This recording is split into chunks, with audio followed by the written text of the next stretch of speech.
Hello बच्चों, हमने last class के अंदर हमने 2019 का पेपर सोल्व किया था। उसके बाद 2018 का सोल्व किया था, 2017 का सोल्व किया। आज की क्लास के अंदर हम जो सोल्व करेंगे 2016 का पेपर आज सोल्व करते हैं। तो जेट के अंदर काफ़ी इजी क्वेश्चंस हैं, ठीक है। आपको कैसे सोल्व करना है वो आपको हम बता रहे हैं, ठीक है। 2018, 19 और 17 के अंदर हम देखे थे, काफ़ी क्वेश्चन थे, वो रिपीट क्वेश्चन भी थे, ठीक है। इसी टाइप से हम 2016 के अंदर देख रहे हैं, तो कुछ क्वेश्चंस क्या हैं, रिपीट हैं, ठीक है। इसलिए मैं आपको कर रहा हूँ बार बार कि आप प्रीवियस ईयर का पेपर सेट है, इसको एक बार अच्छे से सोल्व करो, ठीक है। सोल्व करने का मतलब आपको पता चलेगा कि कैसे क्वेश्चन अपन एग्जाम्स के अंदर आते हैं, ठीक है। उसके साथ साथ हो सकता है कि कई क्वेश्चन आपको रिपीट भी मिल जाए, ठीक है। तो इसलिए आपको प्रीवियस ईयर का पेपर सोल्व करना चाहिए, ठीक है। तो आज हम जो बात करेंगे वो है हमारा जो पेपर है 2016 का, ठीक है। तो देखो 2016 के अंदर हम हमारा जो पहला क्वेश्चन हम शुरुआत करें, ठीक है। देखो पहला क्वेश्चन ये है कि AgCl की 25 डिग्री सेंटीग्रेटेड परविलेता मतलब सोल्युबिलिटी 1.8 इंटू 10⁻³ ग्राम पर लीटर है। तो AgCl का विलेयता उत्पाद क्या होगा, मतलब सोल्युबिलिटी प्रोडक्ट की बात पूछे यहाँ पे, विलेयता उत्पाद क्या होगा, ठीक है। तो देखो आपको खुद को करना है, मैं आपको बता दूंगा तरीका कैसे सोल्व करने का, ठीक है। देखो इसके मैं आपको ऑप्शन लिख देता हूँ। पहला फर्स्ट ऑप्शन है आपके पास में 1.57 इंटू 10⁻10। सेकेंड ऑप्शन है हमारा 1 इंटू 10⁻10। थर्ड जो ऑप्शन है वो है 3.24 इंटू 10⁻6। और जो फोर्थ ऑप्शन है वो है 1 इंटू 10⁻6। ऐसे हमारे पास चार ऑप्शन, ठीक है। देखो आप KSP लिखने का मतलब क्या है, आप देखो काफ़ी अच्छा क्वेश्चन है, सोल्युबिलिटी प्रोडक्ट, ठीक है। सोल्युबिलिटी प्रोडक्ट को अपन बोलते हैं KSP, सोल्युबिलिटी प्रोडक्ट, ठीक है। देखो KSP का मतलब क्या है, KSP का मतलब होता है हमारे पास प्रोडक्ट होगा, ठीक है। और वो प्रोडक्ट हम किसका लेके चलते हैं, तो हमेशा याद रखा किसका होगा, प्रोडक्ट ऑफ आयंस का हमेशा प्रोडक्ट अपन को लेके चलना है, ये स्पेशल आपको याद रखना, ठीक है। हम बात कर रहे हैं किसकी, प्रोडक्ट ऑफ आयंस की। मैं यहाँ पे किसकी बात करूँ, AgCl की बात करूँ। तो देखो हम यहाँ पे AgCl लिख देते हैं, ठीक है। अब देखो AgCl टूटकर क्या बनाता है, AgCl टूटकर बनाता है Ag प्लस में Cl नेगेटिव, ये आयंस बनाते हैं, ठीक है। अब देखो Ag की बात करें, ठीक है। कैटायन के संदर्भ में हमारे पास में जो सोल्युबिलिटी है वो सोल्युबिलिटी है S, क्या है, S, ठीक है। इसी टाइप से एनायन के संदर्भ में हमारे पास में सोल्युबिलिटी, वो सोल्युबिलिटी कितनी है, S, ठीक है। तो अब इसका KSP कैसे लिखेंगे, तो KSP लिखने का मैंने तरीका बताया था, आप किसका करोगे, प्रोडक्ट्स का आयंस, जो आयंस है उसका प्रोडक्ट कर दो, ठीक है। और उसके साथ में इनकी जो पावर है उन पावर को आपको क्या कर देना है, जोड़ देना, ठीक है। अब देखो प्रोडक्ट यहाँ पे कौन है, एक तो Ag की बात करते हैं, Ag प्लस की। दूसरा हमारे पास में कौन है, Cl नेगेटिव। Ag प्लस के लिए सोल्युबिलिटी हमारे पास में कितनी है, S, ठीक है, S होगी। अब देखो इसकी पावर कितनी है, इसकी पावर होगी हमारे पास में 1, Ag प्लस एक है यहाँ पे, ठीक है। दूसरी हम Cl की बात करें तो Cl नेगेटिव के लिए हमारे पास में सोल्युबिलिटी कितना है, S, इसके लिए भी, और इसकी पावर भी कितनी है, 1, ठीक है। अब देखो दोनों का आप क्या करना है, इनकी पावर को आप जोड़ दो, तो हमारे पास में क्या गया, S², क्या गया, S²। तो हम AgCl के लिए जो सोल्युबिलिटी प्रोडक्ट लिखते हैं वो क्या लिखते हैं, S² लिखेंगे, क्या लिखेंगे, S² लिखेंगे, ठीक है। अब आपको क्या किया है, इसके अंदर आपको सोल्युबिलिटी दी है, मतलब सोल्युबिलिटी का मतलब आपको Ag प्लस के लिए और Ag प्लस के साथ साथ Cl के लिए आपको दे रखी, ठीक है। आपको देख लो Ag की है, Ag की हम बात करें तो Ag का एटॉमिक वेट होता है, वो होता है 108, कितना, 108, ठीक है।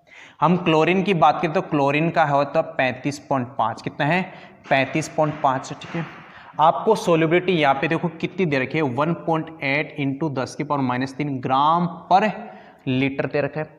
सोल्युबिलिटी का मतलब क्या है, सोल्युबिलिटी का मतलब है हमारे पास में मोल पर लीटर से, किससे है, मोल पर लीटर से। तो आपको देखो वेट आपको दे रखा है, आपको वेट मतलब ग्राम्स के अंदर, लीटर आपका मतलब लगभग आप 1 लीटर लेके मान सकते हो। आपको क्या करना है, इनको एटॉमिक वेट से आपको डिवाइड करना है। एटॉमिक वेट से डिवाइड करने के बाद में आपको क्या करना है, उसको मोल्स के अंदर मतलब आप सोल्यूबिलिटी के अंदर कन्वर्ट कर लो। सोल्यूबिलिटी कन्वर्ट करने के बाद में आपको उनको Ag के अंदर अपनी जो क्वांटिटी आती है उसको रखना, ठीक है।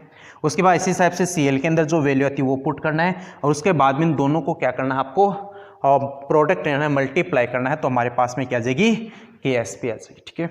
इस टाइप से आप निकाल सकते हो। और फिर आपको मैंने एक बात पहले भी कहा, आपको KIP है तो KIP कैसे सोल्व करते हो आप, KIP भी ऐसे सोल्व करते हैं अपन कि अपन वहाँ पे क्या करते हैं, जो आयंस है उस आयंस का अपन क्या लेके चलते हैं, प्रोडक्ट लेके चलते हैं, ठीक है। और मैंने आपको कहा था कि KIP का मान यदि,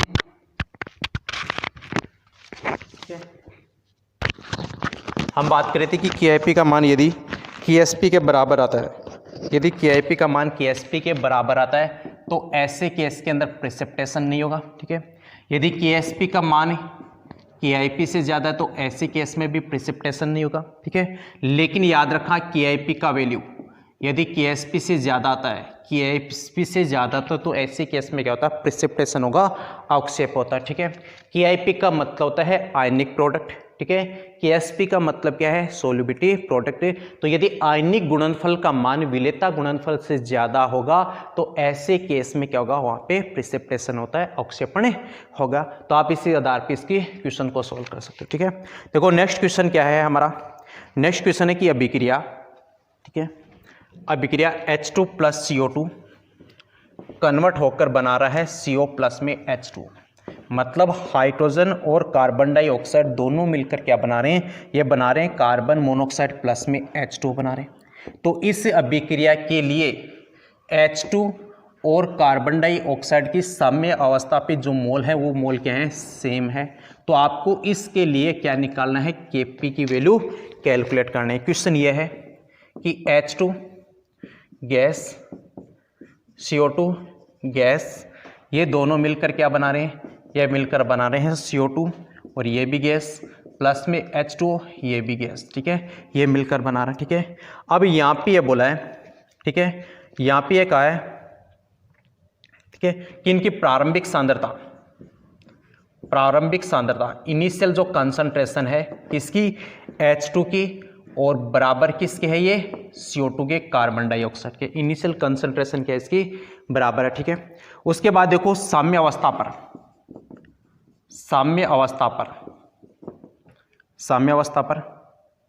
ठीक है, साम्य अवस्था पर हाइड्रोजन के अक्स मोल बनते हैं, अक्स मोल पर लीटर बनते हैं। तो इसके लिए Kp की वैल्यू क्या होगी, ये आपको कैलकुलेट करना, ठीक है। तो अपन को क्या करना है, इसकी जैसे 1 मोल मान लो, कार्बन डाइऑक्साइड की भी 1 मोल मान लो इनिशियल, तो ये CO2 कितना बनेगा, ये भी 0, H2 कितना बनेगा, 0 बनेगा, ठीक है। अब सपोज करो कि ये हमारे पास 1 माइनस एक्स गया, तो ये भी कितना गया, 1 माइनस एक्स, तो ये कितना बना, ये एक्स बना, ये भी कितना बना, एक्स बना, ठीक है। अब इसके लिए अपन Kp निकालो, तो Kp कैसे निकालोगे, प्रोडक्ट बटे रिएक्टेंट कर दो, तो हमारे पास में क्या गया, एक्स स्क्वायर बटे 1 माइनस एक्स का होल स्क्वायर, ठीक है। इस टाइप से आप सोल्व कर सकते हो, ठीक है। उसके बाद देखो नेक्स्ट क्वेश्चन क्या है, निम्न उत्क्रमणीय अभिक्रिया के लिए कौन सा संबंध सही है। आपको देखो एक अभिक्रिया दे रखी है, H2 प्लस में H2 प्लस में I2, ये इक्वल होकर बना रहे हैं 2HI, क्या बना रहे हैं, 2HI बना रहे हैं। रिएक्शन है कि H2 प्लस में I2 ये दोनों मिलकर बना रहे हैं 2HI, क्या बना रहे हैं, 2HI। तो यहाँ पे देखो ये भी गैस है, I2 भी गैस है और H2 भी गैस है, ठीक है। अब क्वेश्चन के अंदर ये कहा है कि इनमें से कौन सा रिलेशन सही है, कि Kp, ठीक है, 1 से छोटा है, दूसरा है कि Kp बराबर किससे है, कैसे से, तीसरा ऑप्शन है कि Kp का मान 1 से ज़्यादा है, ठीक है, और फोर्थ ऑप्शन है कि इनमें से कोई नहीं, ठीक है। तो आपको रिलेशन पता है क्या, Kp बराबर Kc RT की पावर डेल्टा एन से, ठीक है। अब यदि डेल्टा एन का मान 0 आ रहा है, इसका मतलब Kp बराबर किसके, Kc के। डेल्टा एन की वैल्यू मतलब आप किसके लिए लेके चलोगे, टोटल मोल आपके लिए निकालना है गैस के लिए, ठीक है। यदि डेल्टा एन की वैल्यू पॉजिटिव आ रही है, ठीक है, इसका मतलब Kp बड़ा होगा किससे, Kc से। यदि डेल्टा एन की वैल्यू नेगेटिव आ रही है, इसका मतलब Kp छोटा होगा किससे, Kc से। अब आप इस क्वेश्चन के लिए आप इजीली सॉल्व कर सकते हो। आपको पहले क्या करना है, डेल्टा एन की वैल्यू निकालना है, उसके बाद में रिलेशन फाइंड आउट करना, ठीक है। उसके बाद देखो नेक्स्ट क्वेश्चन क्या है कि शून्य कोटि अभिक्रिया की दर निर्भर नहीं करती। आपको पता है जीरो ऑर्डर की अभिक्रिया, ठीक है। देखो जीरो ऑर्डर की अभिक्रिया की जब भी हम बात करते हैं तो उसका रेट क्या लिखते हैं, dx अपॉन dt, मतलब जो रेट है, rate of reaction, directly proportional अपन किसकी बात करते हैं, कंसंट्रेशन ऑफ ए रिएक्टेंट, अभिकारक की सांद्रता की, ठीक है, रिएक्टेंट। लेकिन हम बात किसकी करें, जीरो ऑर्डर की बात करें, ठीक है। इसका मतलब इसकी जो पावर है कंसंट्रेशन की, वो पावर कितनी है हमारे पास में, जीरो। कितना है, जीरो। और आपको पता है कि जब एक की पावर जीरो, इसका मतलब वैल्यू कितनी आएगी, वन, ठीक है। यदि हम टू की पावर जीरो, इसका मतलब उसका वैल्यू कितना रखेंगे, वन, ठीक है। तो अपन क्या लिख सकते हैं, dx अपॉन dt, और जैसे ये साइन हटाऊंगा तो ये साइन हमारे पास में क्या आ जाता है, कांस्टेंट के आगे, ठीक है। इसका मतलब हमारे पास में जो रेट ऑफ रिएक्शन है वो कंसंट्रेशन पे डिपेंड नहीं करती, किसकी, रिएक्टेंट के कंसंट्रेशन पे। अब हमारे पास में ऑप्शन पहला कौन सा है कि शून्य कोटि की अभिक्रिया की दर निर्भर नहीं करती, पहला आयतन पे, दूसरा है तापमान पे, तीसरा है समय पे, चौथा कौन सा है, कंसंट्रेशन सांद्रता पे। तो आप इजीली देख सकते हो, ठीक है। उसके बाद देखो नेक्स्ट क्वेश्चन कौन सा है कि हैश नियम के निर्धारण के लिए उपयोग किया जाता है। तो क्या हैश नियम के लिए मैंने आपको पहले भी बताया कि हैश नियम के द्वारा जो भी जितनी भी ऊष्मा उनको अपन क्या कर सकते हैं, कैलकुलेट कर सकते हैं। तो इसमें ऑप्शन पहला है अभिक्रिया की ऊष्मा, दूसरा है निर्माण की ऊष्मा, तीसरा है बंद निर्माण की ऊष्मा, और चौथा है उपरोक्त सभी। तो हैश नियम क्या होता है, सभी के लिए ऑल ऑफ दिस यहाँ पे लागू होगा, ठीक है। उसके बाद देखो नेक्स्ट क्वेश्चन है कि NO3, ये थोड़ा सा इंपॉर्टेंट क्वेश्चन है, NO3 माइनस, ठीक है, के परीक्षण में ब्राउन रिंग टेस्ट में क्या बनता है, ठीक है। ये हम बात करते हैं कि जब नाइट्रेट NO3 माइनस का अपन बात करते हैं तो उस नाइट्रेट के अंदर जब इसका टेस्ट करते हैं तो ब्राउन रिंग टेस्ट किया जाता है। इसको अपन रिंग वल्य टेस्ट के नाम से भी इसको जाना जाता है, वल्य परीक्षण के नाम से भी इसको भी जाना जाता है, ठीक है। तो इस ब्राउन रिंग टेस्ट के अंदर हमारे पास में जो कंपाउंड बनता है वो कंपाउंड कौन सा, उसकी बात करते हैं, ठीक है।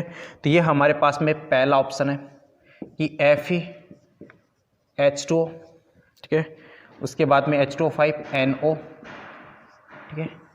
उसके बाद में SO4, या तो ये बनेगा ब्राउन रिंग टेस्ट के अंदर। दूसरा ऑप्शन कौन सा है, FeSO4NO ब्रैकेट बंद, उसके बाद में H2, या फिर ये कॉम्प्लेक्स बनेगा, या फिर C FeSO4 का होल थ्राइस NO, ये कॉम्प्लेक्स बनेगा। और फोर्थ ऑप्शन है नन ऑफ दिस, क्या है, नन ऑफ दिस, कोई नहीं इनमें से, ठीक है। तो याद रखा जब भी ब्राउनिंग टेस्ट की बात की जाती है NO-3 के नाइट्रेट के लिए हम बात करते हैं, ठीक है। तो इसके अंदर जो टेस्ट के अंदर जो बनता है वो बनेगा ये, ठीक है, ठीक है। अब देखो इसके अंदर मैं आपको एक छोटा सा एग्जांपल और एक क्वेश्चन और बता देता हूँ। इसके अंदर आयरन की ऑक्सीडेशन नंबर पूछी जाती है, ऑक्सीकरण, ठीक है। ये पूछ लिया जाता है कि ब्राउन रिंग टेस्ट के अंदर जो आयरन है उस आयरन की ऑक्सीकरण अवस्था कितनी है, ठीक है। तो आपको देखो जिसकी ऑक्सीकरण अवस्था निकालने है उसके लिए आप अक्स मान लो, क्या मान लिया है, अक्स मान लेते, ठीक है। H2 है, H2 के संदर्भ में हमारे पास में ऑक्सीडेशन नंबर रहेगी 0, कितना है, 0, ठीक है। तो 0 × 5 मतलब 0, कोई दिक्कत नहीं, ठीक है। उसके बाद देखो NO के संदर्भ में हमारे पास में क्या आती है, NO के संदर्भ में आती है +1, कितनी आएगी, +1, ठीक है।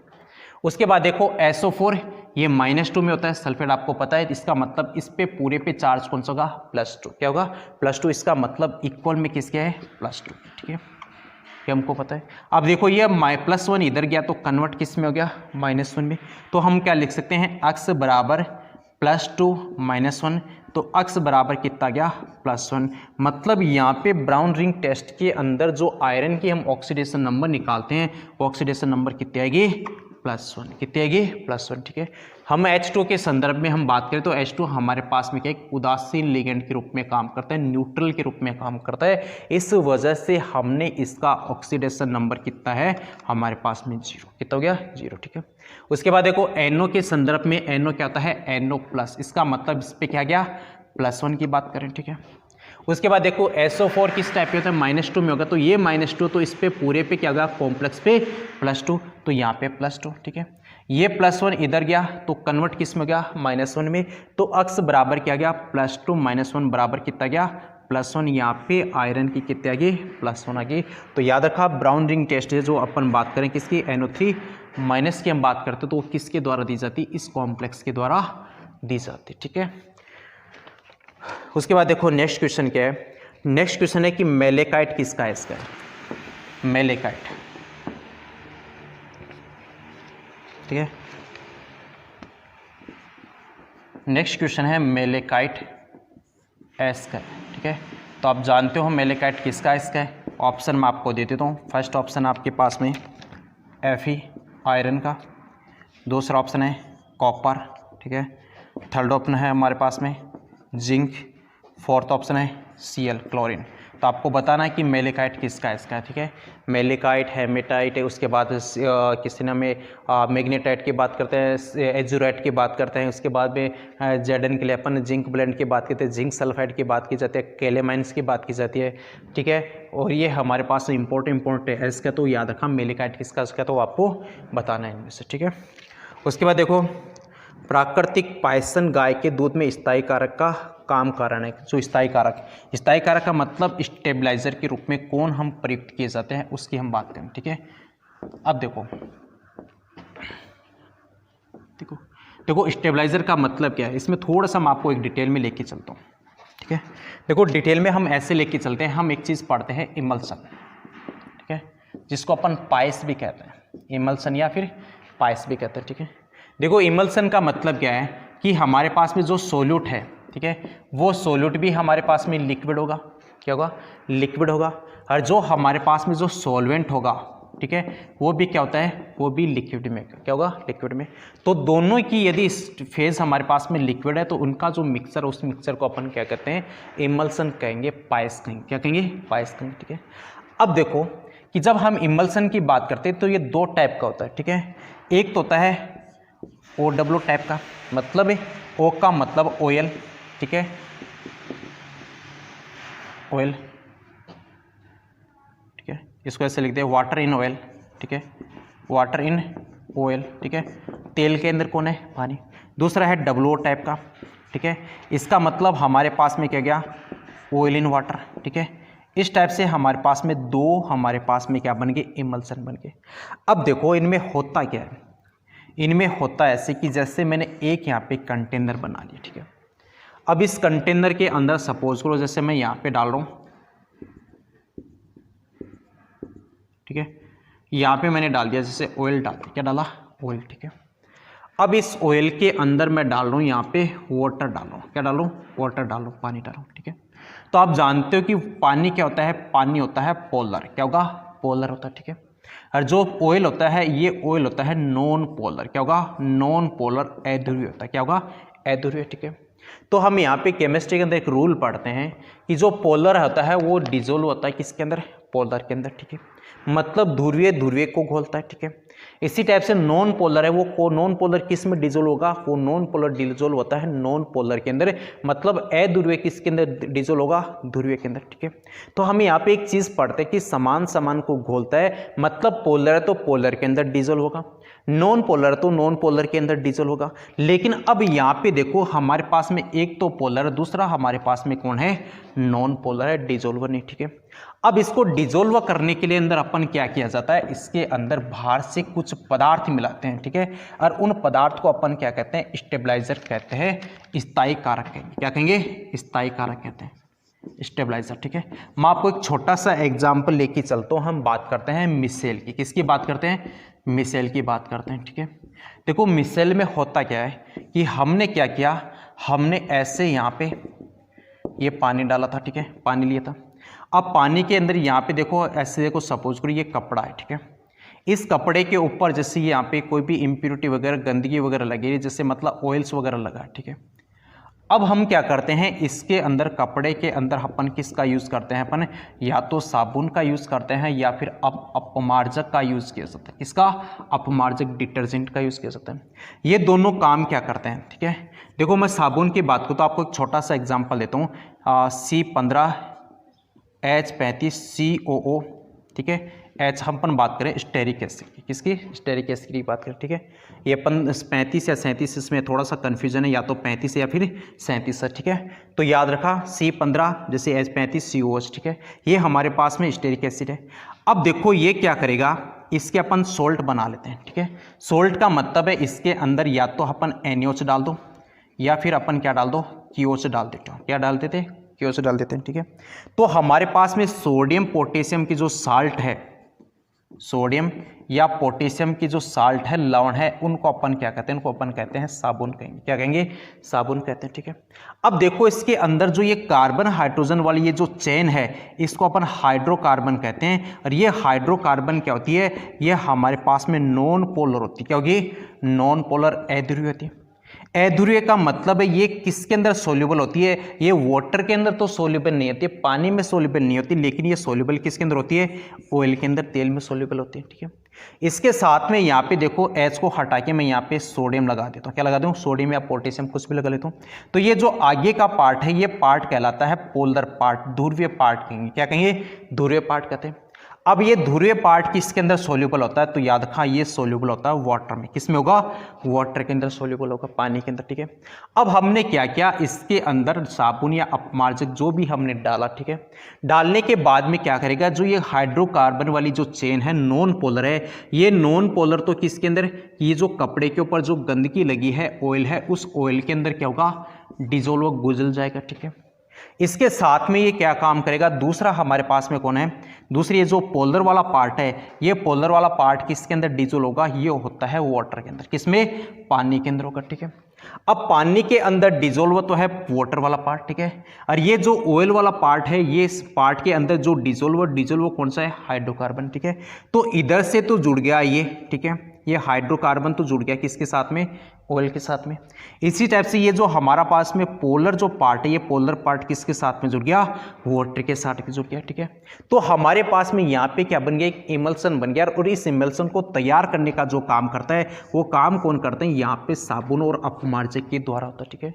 इन्हीं को अपन क्या कहते हैं? इन्हीं को अपन स्टेबलाइजर के नाम से जाना जाता है, स्थायी कारक के नाम से जाना जाता है, ठीक है। मैंने आपको बताया था कि पोलर के अंदर डिजोल्व है, नॉन पोलर के अंदर डिजोल्व है। यदि पोलर को नॉन पोलर में या नॉन पोलर को पोलर में डिजोल्व करना है तो अपन क्या करते हैं? उसके अंदर स्टेबलाइजर, स्थायी कारक के रूप में पदार्थ अपने यूज करते हैं। तो याद रखा, साबुन और अपमार्जक भी किसके रूप में काम करते हैं? स्थायी कारक के रूप में काम करते हैं। इसलिए आपको यदि दूध में पूछा जाए तो दूध के अंदर जो स्टेबलाइजर के रूप में काम करती है वो प्रोटीन कौन सी होती है?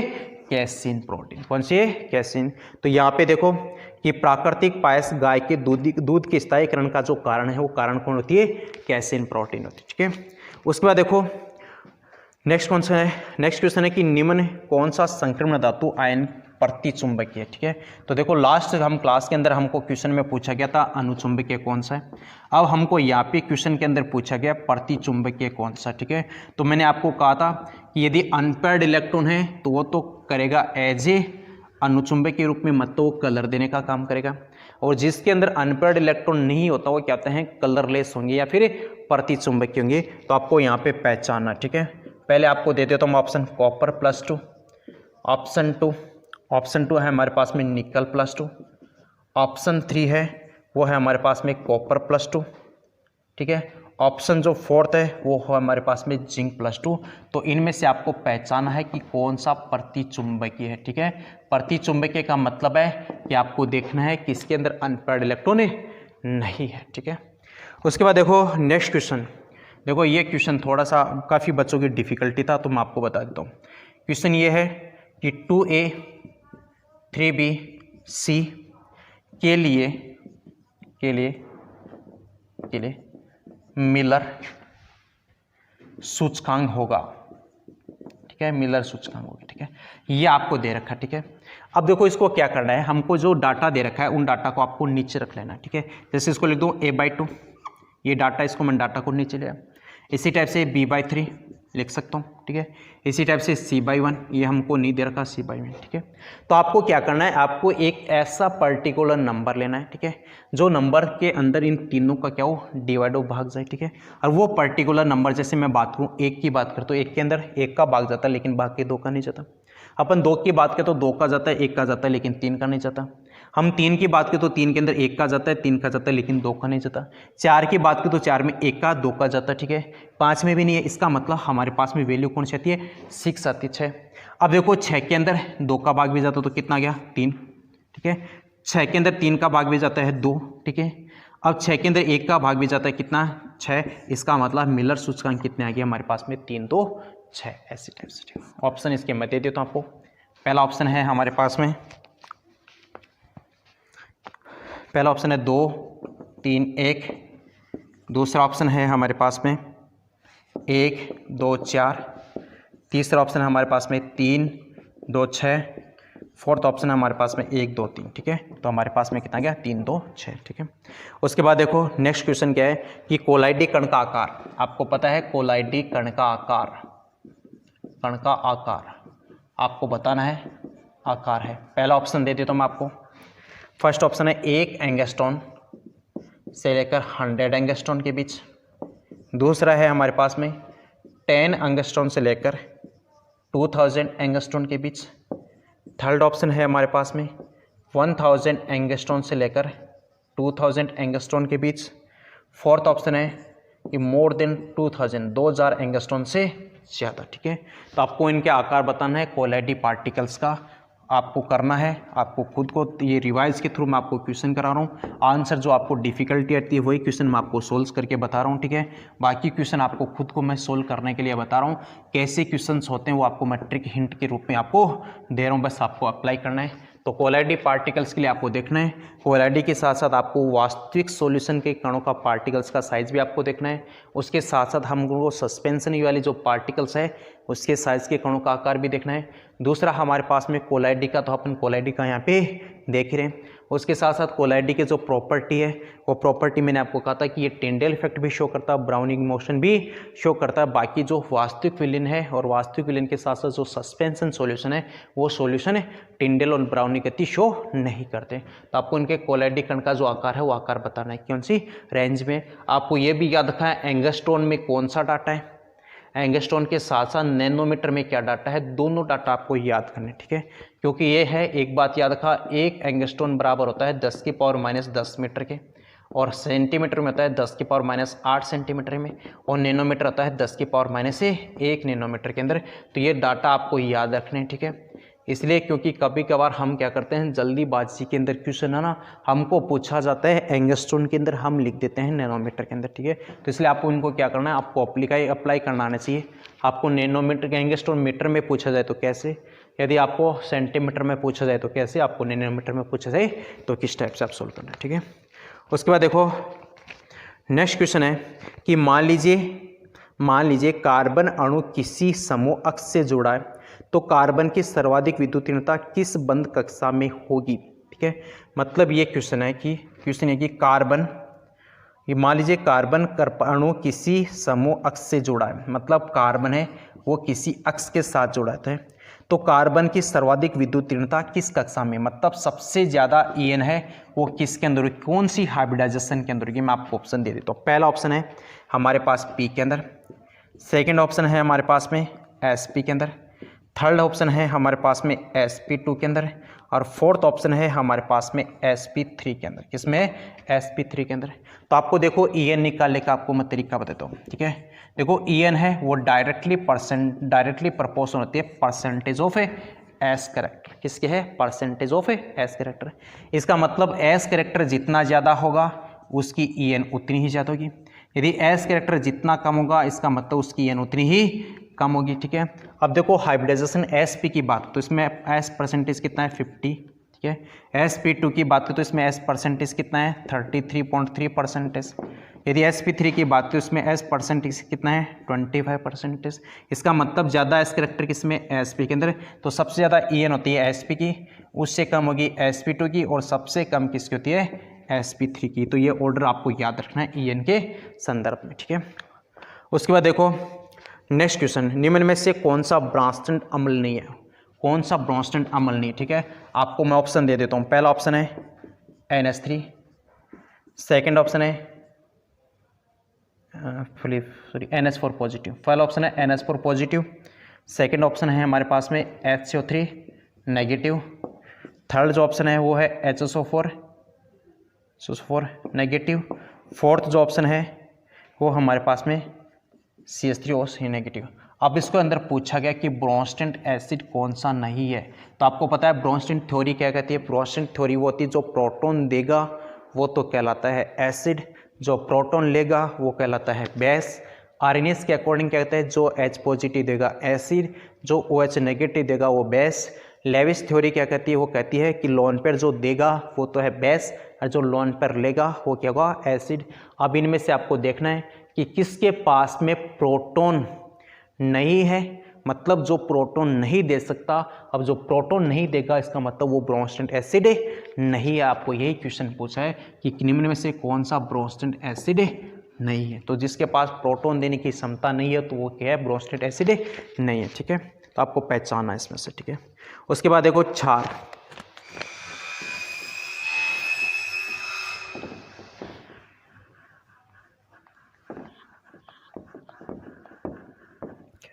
नेक्स्ट क्वेश्चन ये है कि क्षार NH2 नेगेटिव का कॉन्जुगेटेड एसिड। ठीक है, इसका कॉन्जुगेटेड एसिड पूछा है। ऑप्शन दे देता हूँ मैं। पहला आपको NH3, सेकंड ऑप्शन है हमारे पास में NH2OH, थर्ड ऑप्शन है हमारे पास में N2H4, फोर्थ ऑप्शन है हमारे पास में, ठीक है, इनमें से नन।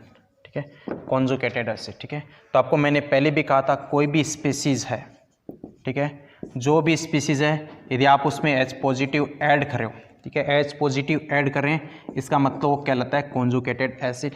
यदि आपने H पॉजिटिव निकाल रहे हो इसका मतलब वो क्या कहलाएगा? उसका कॉन्जुगेटेड बेस कहलाता है।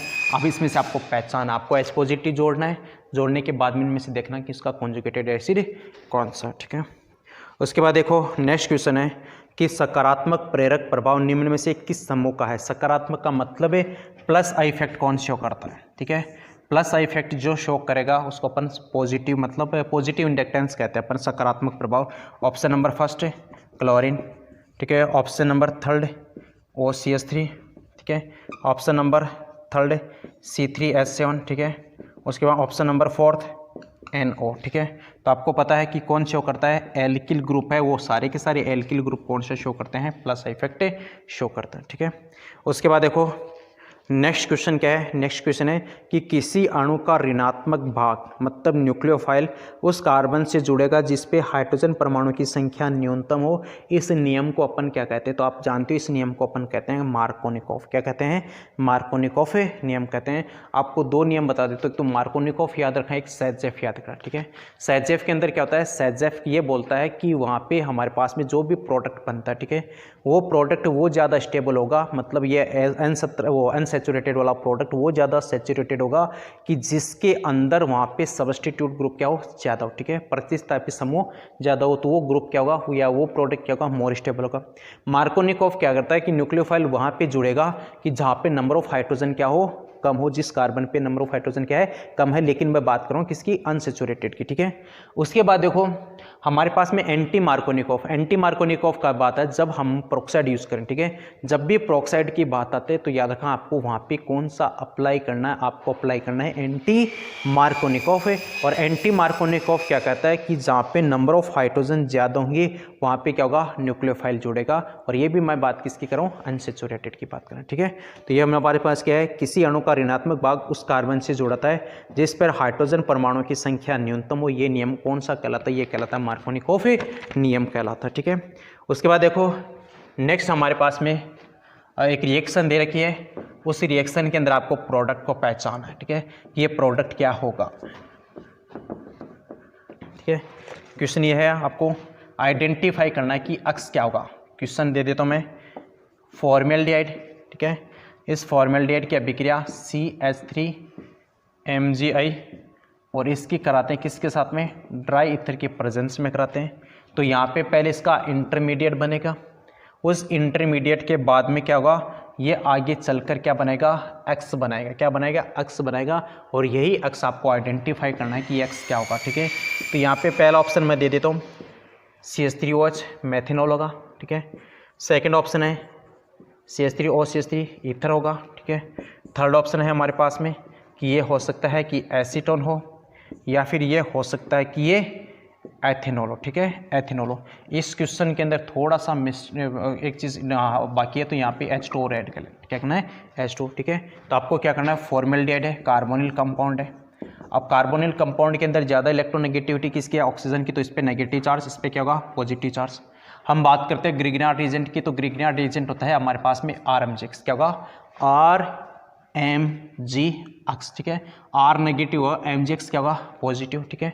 तो ये नेगेटिव पार्ट तो जुड़ेगा पॉजिटिव के साथ में, और ये पॉजिटिव पार्ट जुड़ेगा नेगेटिव के साथ में। उसके बाद में उसका हाइड्रोलाइसिस करेंगे, तो हाइड्रोलाइसिस के बाद में अक्स क्या बनेगा वो आपको आइडेंटिफाई करना, ठीक है। उसके बाद देखो नेक्स्ट क्वेश्चन क्या है, नेक्स्ट क्वेश्चन है कि आणविक सूत्र, मोलिकुलर जो फॉर्मूला है C5H10, उसके साथ में संरचनात्मक समावेशी कितने बनेंगे, ठीक है। आपको क्वेश्चन में दे रखा है, क्वेश्चन ये क्या है, C5H10 के स्ट्रक्चर का मतलब संरचनात्मक समावेशी कितने हैं। लेकिन खास बात याद रखना, ये आपको बताने हैं ओपन चेन वाले, कितने बताने, ओपन चेन वाले बताने, खुली श्रृंखला वाले बताने, ना कि अपन को चेन वाले बताने, ठीक है। तो इसमें ऑप्शन दे देता हूँ, पहला 3, ठीक है। सेकंड ऑप्शन है हमारे पास में 4, थर्ड ऑप्शन है हमारे पास में 5, और फोर्थ ऑप्शन है हमारे पास में 6। आपको इसमें से बताना कितने समावेशी इसके पॉसिबल है, ठीक है। उसके बाद देखो नेक्स्ट क्वेश्चन क्या है, नेक्स्ट क्वेश्चन ये है कि CH2 डबल बॉन्ड CH2Cl, इसका आपको IUPAC नाम लिखना है, IUPAC नाम लिखना है इस स्ट्रक्चर का, आपको IUPAC नाम लिखना है। इसके लिए आपको कोई ऑप्शन नहीं है, आप खुद से ट्राई करना IUPAC नाम, ठीक है। उसके बाद देखो नेक्स्ट क्वेश्चन क्या है कि आइडोफॉर्म टेस्ट कौन देगा। तो मैंने आपको कहा था आइडोफॉर्म टेस्ट देने के लिए आपको एक शर्त बताई थी मैंने, ठीक है। वो शर्त ये कहा था कि मैंने ये इस टाइप का ग्रुप होना ज़रूरी है, मतलब CH3CHOH या तो ये ग्रुप, या फिर CH3C डबल बॉन्ड O, ये ग्रुप होना ज़रूरी है। यदि ये ग्रुप पॉसिबल है, प्रेजेंट है, इसका मतलब वहाँ पे आइडोफॉर्म टेस्ट आएगा। यदि नहीं है तो वहाँ पे आइडोफॉर्म टेस्ट नहीं आएगा। ऑप्शन मैं आपको दे देता हूँ। फर्स्ट ऑप्शन है 1-ब्यूटेनॉल, ठीक है। सेकंड ऑप्शन है 2-ब्यूटेनॉन, ठीक है। थर्ड ऑप्शन है 3-पेंटेनॉन, ठीक है, 3-पेंटेनॉन। फोर्थ ऑप्शन है प्रोपेनॉल, ठीक है। तो आप इससे से पहचाना कि कौन इसमें से देगा, 1-ब्यूटेनॉल, 2-ब्यूटेनॉन, 3-पेंटेनॉन, फोर्थ ऑप्शन कौन सा है, प्रोपेनॉन। तो इनमें से आपको आइडेंटिफाई करना है कि किसके अंदर ये ग्रुप है, किसके अंदर ये नहीं है, कौन आइडोफॉर्म टेस्ट देगा, ठीक है।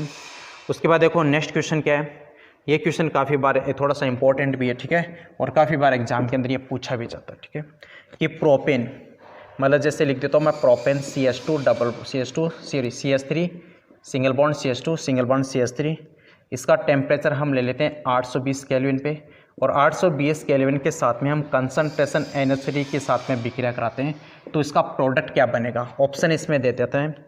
पहला है हमारे पास में CH3NO2, मतलब उसके बाद में C2H5NO2, ये फर्स्ट ऑप्शन में दे रखे हैं। सेकंड ऑप्शन आपको दे रखा है CH3CH2NO2, ये होगा।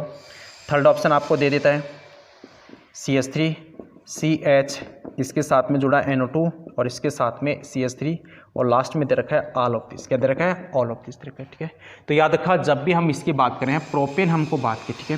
देखो प्रोपेन के अंदर अपन कितने बना सकते हैं, प्रोपेन के अंदर अपन जैसे नाइट्रोमेथिन की भी बात कर सकते हैं, नाइट्रोएथिन की भी बात कर सकते हैं, उसके बाद में नाइट्रोप्रोपेन की भी बात सकते हैं, उसके बाद में अपन नाइट्रोआइसोप्रोपेन की भी हम बात कर सकते हैं। इसका मतलब यहाँ पे नंबर ऑफ कार्बन कितने हैं, 3। अब 3 कार्बन वाला नाइट्रोप्रोपेन भी पॉसिबल है, 2 वाला भी पॉसिबल है, 1 वाला भी पॉसिबल है, और इसमें आइसो ग्रुप भी पॉसिबल है। तो ऐसे केस के अंदर याद रखना, इस केस में जितने भी प्रोडक्ट पॉसिबल है वो सारे के सारे पॉसिबल है, लेकिन याद रखना यहाँ पे 4 कार्बन वाला नहीं बनेगा, 3 है, 3, 2, 1 एंड आइसो ग्रुप वाला पॉसिबल है यहाँ पे, ठीक है। तो इसमें क्या क्या, ऑल ऑफ दिस। उसके बाद देखो नेक्स्ट क्वेश्चन क्या है, नेक्स्ट क्वेश्चन, निम्न में से कौन सा पेरोक्साइड प्रभाव दर्शाता है। देखो प्रोक्साइड प्रभाव के बारे में बात करते हैं तो HF, दूसरा HBr, तीसरा है HCl, चौथा है HI, ठीक है। तो प्रोक्साइड इफेक्ट जो दर्शाता है वो दर्शाएगा कौन? HBr दर्शाए, कौन दर्शाएगा? HBr दर्शाया जाता है, ठीक है। उसके बाद देखो नेक्स्ट क्या है, निम्न अभिक्रिया का नाम क्या है, ठीक है। निम्न अभिक्रिया का नाम क्या है? अभिक्रिया मैं आपको लिख देता हूँ यहाँ पे, ठीक है। C6H6 मतलब बेंजीन की अभिक्रिया CH3Cl मेथिल क्लोराइड के साथ में किसकी उपस्थिति में? AlCl3 की उपस्थिति। याद रखना ये लेविस एसिड है, क्या क्या? लेविस एसिड है, इसके साथ में करा रहे हैं तो ये बना रहा है C6H5CH3 टोलुइन बना रहा है। तो इस अभिक्रिया का नाम क्या है? पहला है फ्रीडल क्राफ्ट अभिक्रिया FCR, दूसरा है वुड्स फिटिंग अभिक्रिया, वुड्स फिटिंग अभिक्रिया, यह अभिक्रिया ये हो सकती है। तीसरा है परकिंस अभिक्रिया, परकिंस अभिक्रिया। फोर्थ है फ्रैकलैंड अभिक्रिया, फ्रैकलैंड अभिक्रिया। तो मैंने हर एक जो रिएक्शन है वो क्वेश्चन एग्जाम के अंदर करो, सॉरी अपने जो ऑनलाइन जो क्लास थी उसके क्लास के अंदर करवाया, ठीक है। तो आपको आइडेंटिफाई करना है इस अभिक्रिया का नाम क्या है, FCR है, वुड्स फिटिंग है, या फिर परकिंस है, या फिर इसको फ्रैकलैंड अभिक्रिया के नाम से इसको जाना जाता है, ठीक है। बेंजीन की अभिक्रिया मेथिल क्लोराइड के साथ में या एल्किल क्लोराइड के साथ में AlCl3 को अपन बोलते हैं लेविस एसिड कहेंगे। इस लेविस एसिड का काम है, इसका काम है कार्बोकेटाइन बनाना। ये कार्बोकेटाइन क्या करेगा? फिर इस रिंग के ऊपर क्या करेगा? अटैक करेगा। तो इस अभिक्रिया का नाम क्या है? उस अभिक्रिया को बताना, ठीक है। उसके बाद देखो नेक्स्ट क्वेश्चन है कि निम्न में से कौन सा यौगिक फिनोल के साथ जुड़कर प्लास्टिक बेकेलाइट बनाता है? तो मैंने आपको लास्ट क्लास के अंदर भी कहा था कि बेकेलाइट बनाता है फिनोल प्लस पे फॉर्मेल्डिहाइड का। किसका बना है? फिनोल प्लस फॉर्मेल्डिहाइड, दोनों को मिलाकर अपन क्या कहते हैं? बेकेलाइट कहते हैं। और बेकेलाइट का अपन जो यूज़ करते हैं, जो अपन घरों के अंदर जो यूज़ करते हैं ना, जो बोर्ड वगैरह के जो स्विच वगैरह बनाए जाते हैं, बटन वगैरह बनाए जाते हैं, वो किसके बनाते हैं? अपन बेकेलाइट के बनाते हैं, ठीक है। उसके बाद देखो नेक्स्ट क्वेश्चन क्या है, टमाटर के लाल रंग का जो कारण है, आपको सब जानते हो टमाटर के जो लाल रंग का कारण होता है लाइकोपिन। क्या होगा? लाइकोपिन होता है, एक पिगमेंट होता है। आप प्लास्ट या बायोलॉजी के अंदर अच्छे से पढ़ के आते हो। प्लास्टिड हम पढ़ते हैं, प्लास्टिड 3 टाइप के पढ़ते हैं अपन। क्रोमोप्लास्ट पढ़ते हैं, ल्यूकोप्लास्ट पढ़ा जाता है, एक हम क्लोरोप्लास्ट पढ़ते हैं। क्रोमोप्लास्ट का मतलब है रंग देने का काम करता है। उसके बाद ल्यूकोप्लास्ट का मतलब, ल्यूकोप्लास्ट का काम है फूड का स्टोरेज करना।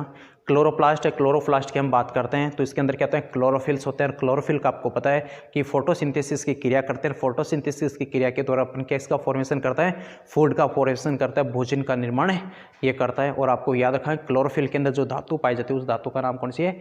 मैग्नीशियम, ठीक है। तो यहाँ तक हमने बात की, ठीक है। तो उसके बाद देखो नेक्स्ट कौन सा है कि यह नियम क्या है? आपको देखो बहुत इजी क्वेश्चन है, काफ़ी इजी क्वेश्चन, ठीक है। यह नियम देखो, नियम यह है कि ये delta x dot delta P equal में H/4 यह है नियम क्या है? तो आप सब जानते हो, इसको अपन कहते हैं हाइजेनबर्ग का अनिश्चितता का सिद्धांत। ये क्या होता है? लैम्बडा बराबर H/P, इसको अपन कहते हैं de Broglie equation, de Broglie समीकरण नाम से। दोनों यही क्वेश्चन है कि यह नियम क्या है? Delta x dot delta P बराबर क्या है? H/4 पाई। पहला ऑप्शन इसमें देखा है श्रोडिंगर, ठीक है। सेकंड ऑप्शन इसमें दे रखा है हाइजेनबर्ग। थर्ड ऑप्शन इसमें दे रखा है, वो दे रखा है डी ब्रोगली, ठीक है, डी ब्रोगली। और फोर्थ ऑप्शन इसमें दे रखा है, वो दे रखा है पाउली। कौन सा है? पाउली। तो आप जानते हो ये कौन सी इक्वेशन है? तो ये हाइजेनबर्ग है। ये कौन सी है? ये डी ब्रोगली इक्वेशन, ठीक है। उसके बाद देखो नेक्स्ट क्वेश्चन है हाइड्रोजन अणु की द्वितीय बोर कक्षा की त्रिज्या। हाइड्रोजन के लिए द्वितीय बोर कक्षा की त्रिज्या पूछिए, ठीक है। तो आप देखो त्रिज्या के रिलेशन क्या है? R बराबर 0.529 एंगस्ट्रॉन इंटू n²/z, ठीक है। तो हमको यहाँ पे n बराबर दे रखा है जोड़ 2, z का मतलब हाइड्रोजन के लिए कितना है? 1, n के लिए आपको 2 पुट करना है, और पुट करने के बाद में 0.529 एंगस्ट्रॉन इंटू 2²/1, ठीक है। आपको इसको मल्टीप्लाई करना है, हमारे पास में क्या जाएगी? रेडियस आएगी, ठीक है। तो इसके लिए अपन को ऑप्शन की ज़रूरत नहीं, आप इजीली कैलकुलेट कर सकते हो, ठीक है। उसके बाद देखो O2 का बॉन्ड ऑर्डर क्या है? O2 का बॉन्ड ऑर्डर, ठीक है, आपको बताना है O2 का बॉन्ड ऑर्डर, ठीक है, ये बताना है। इसके साथ साथ आपको O2+2, O2+O2, O2-1, O2-2 इनका बॉन्ड ऑर्डर का आपको क्या करना है? इनका ऑर्डर में भी लिख के चलना, ठीक है। तो आपको O2 का बॉन्ड ऑर्डर बताना है, इसके साथ साथ इनके बॉन्ड ऑर्डर को भी आपको क्या करना है, ऑर्डर में लेके चलना है कि सबसे ज़्यादा बॉन्ड ऑर्डर किसका है, उससे कम किसका है, उससे कम किसका है, तो इसको आपको ऑर्डर में सेट करना है। ठीक है, तो इसके लिए भी आपको ऑप्शन की ज़रूरत नहीं है, आप डायरेक्ट निकाल सकते हो ऑटो का बॉन्ड ऑर्डर कितना आता है। ठीक है, उसके बाद देखो नेक्स्ट क्वेश्चन है कि बेरिलियम के लिए 4th इलेक्ट्रॉन के लिए, बेरिलियम का 4th इलेक्ट्रॉन है, उसके लिए आपको क्वांटम संख्या पूछी गई है। तो क्वांटम संख्या मतलब हम इलेक्ट्रॉनिक विन्यास लिख लेते हैं 1s2 2s2। ठीक है, ये बेरिलियम का 4th इलेक्ट्रॉन, किसकी बात करें, s के अंदर है। n की वैल्यू कितनी है, n की वैल्यू इसके लिए है 2। आपको पता है s के लिए l की वैल्यू कितनी होती है, 0 0। जब l की वैल्यू 0 होगी तो m की वैल्यू क्या होगी, 0। s की वैल्यू आपको पता है या तो प्लस हाफ होगी या फिर उसमें से क्या होगी, माइनस हाफ। तो ये अपने पास में आंसर आ गया 2 0 0 प्लस हाफ या फिर माइनस हाफ। ठीक है, ये अपन किसकी बात करें, बेरिलियम के लिए 4th इलेक्ट्रॉन की। और एक थोड़ा सा आपको याद रखा रूबिडियम उसके लिए 3700 इलेक्ट्रॉन के लिए भी पूछ लिया जाता है। ठीक है, उसके बाद देखो निम्न में से किस तत्व का प्रथम आयनिक विभव उच्च होगा, आयनिक विभव उच्च होगा, प्रथम तत्व है। तो मैं आपको ऑप्शन लिख देता हूँ यहाँ पे। पहला ऑप्शन है कार्बन, सेकंड ऑप्शन है हमारे पास में लिथियम, थर्ड ऑप्शन है हमारे पास में फ्लोरीन, फोर्थ ऑप्शन है हमारे पास में ऑक्सीजन। ठीक है, तो आपको देखो जब ये आपको आयनिक विभव निकालना है, ठीक है, तो आपको आयनिक विभव निकालने के अंदर एक तो आपको याद रखा साइज, उसका आकार देखना है। ठीक है, साइज के साथ साथ उसका इलेक्ट्रॉनिक विन्यास भी देखना है, इलेक्ट्रॉनिक कॉन्फ़िगरेशन, दोनों चीज़ आपको देखनी है। एक तो साइज, दूसरा इलेक्ट्रॉनिक विन्यास। ठीक है, यदि जिसका साइज छोटा है इसका मतलब उसमें से अपन को इलेक्ट्रॉन को बाहर निकालने के लिए एनर्जी क्या करनी पड़ेगी, ज़्यादा देनी पड़ेगी। तो साइज कम, इसका मतलब उसका आईपी क्या होगा, ज़्यादा। साइज बड़ी, इसका मतलब उसका आईपी का मान क्या होगा, कम। मतलब हमको इलेक्ट्रॉन निकालने के लिए वहाँ पे एनर्जी क्या करनी पड़ेगी, कम देनी पड़ेगी। लेकिन दूसरा ये आपको याद रखा इलेक्ट्रॉनिक विन्यास, ज़्यादा इंपॉर्टेंट है इलेक्ट्रॉनिक विन्यास। यदि किसी का हाफ फील्ड है, हाफ फील्ड का मतलब है अर्ध बड़े कक्षक है, या फिर किसी का फुल फील्ड है, पूर्ण बड़े कक्षक होते हैं, तो याद रखा वो मोर स्टेबल होते हैं, अधिक स्थायी होते हैं। अब यदि मोर स्टेबल है, अधिक स्थायी, यदि आपको इसमें अनस्टेबल बनाना है, अपने को इसमें से इलेक्ट्रॉन को बाहर निकालना है, तो अपन को एनर्जी की रिक्वायरमेंट क्या होगी, बहुत ज़्यादा रिक्वायरमेंट होती है।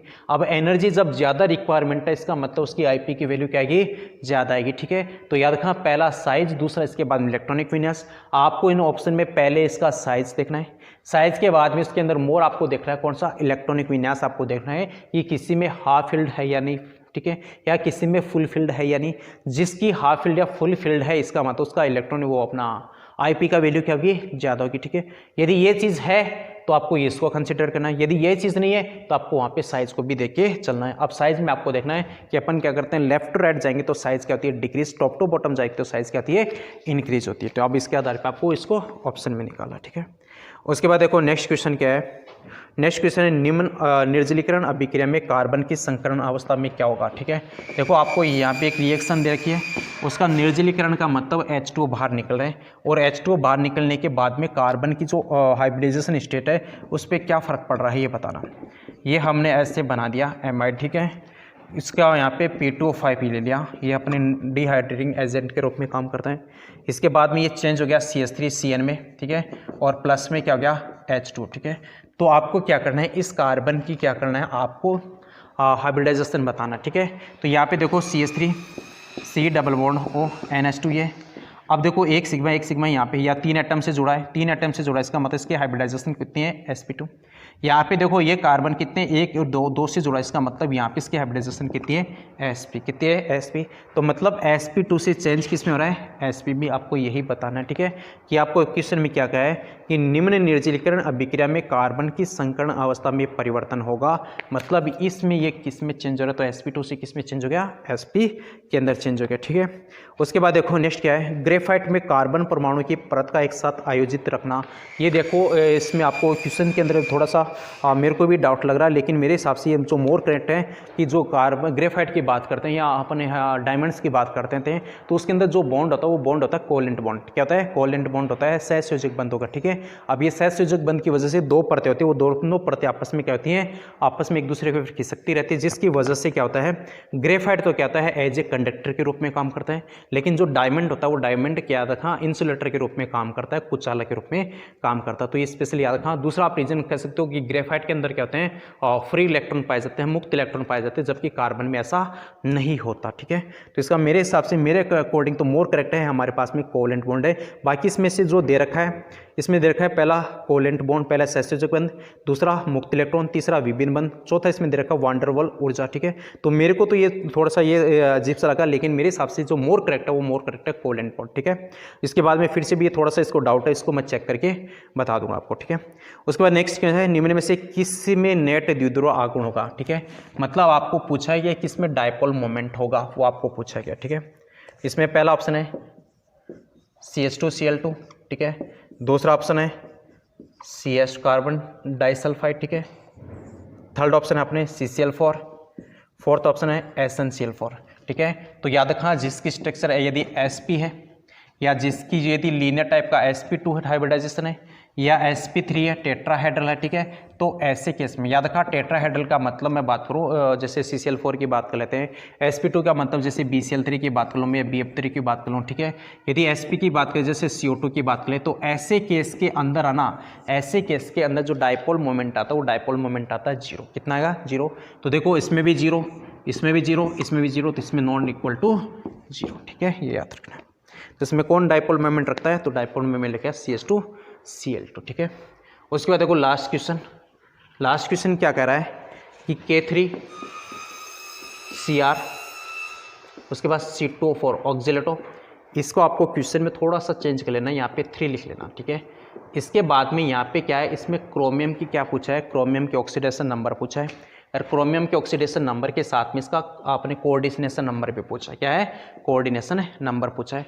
तो याद रखा जो कोऑर्डिनेशन नंबर की बात करते हैं तो ऑक्सिलेटो ना C2O4 ये अपन बात करता है बाइडेंटेट के रूप में। ठीक है, और बाइडेंटेट का मतलब 1 के लिए 2, तो 3 के लिए यहाँ पे कितना गया 3 × 2, मतलब इसकी जो कोऑर्डिनेशन नंबर है वो कोऑर्डिनेशन नंबर समन्वय संख्या कितनी है 6।